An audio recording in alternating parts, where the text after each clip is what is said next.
why you think there's so much controversy over the morning after pill. Well, I think the biggest reason why there's so much controversy over the morning after pill is because of its potential abortifacient nature and carcinogenic nature. So by abortifacient nature, I mean, does it cause abortion? Does it interrupt an existing pregnancy? By carcinogenic, I mean, does it cause a woman to be more susceptible to carcinogens in some form or fashion? Now, how is the morning after pill different than an abortion? Well, there are different types of abortions, and in terms of chemical abortions, what happens is that the lining of the uterus is changed so that the implantation of a fertilized egg cannot happen. And so pregnancy begins at conception, at fertilization. And that happens in the fallopian tubes. And then, so the fertilized egg travels down the fallopian tubes and then implants in the lining of the uterus. Well, what the contraception does, what this particular pill we're concerned about it doing, is it changes the environment of the uterus and does not, actually makes it a hostile environment so that the fertilized egg cannot implant in the uterine lining. And that's an abortion. And that's the abortifacient nature of this chemical.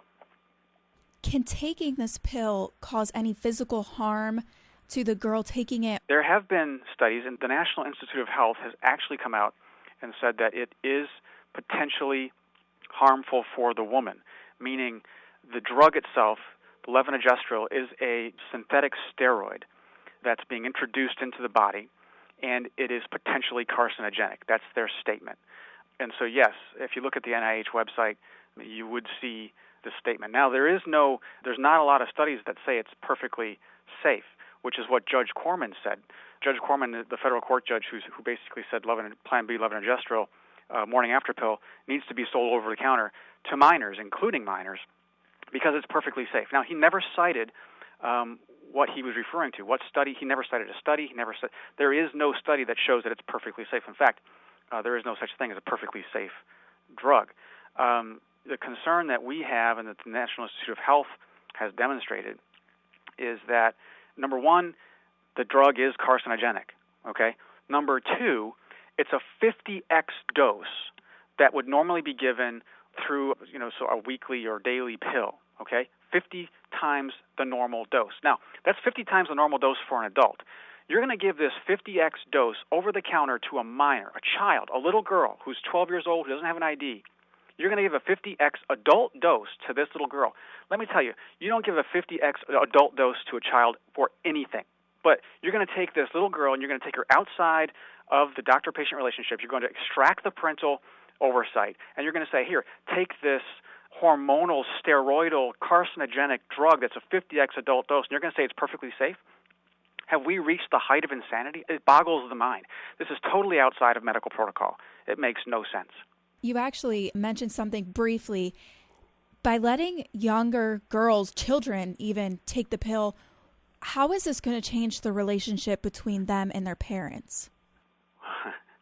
It's hard to predict how this pill will change the relationship that a girl has with her parents, but it certainly could foreseeably damage that relationship because it would foreseeably much easier to take advantage sexually of a girl. These drugs are available without any form of accountability whatsoever.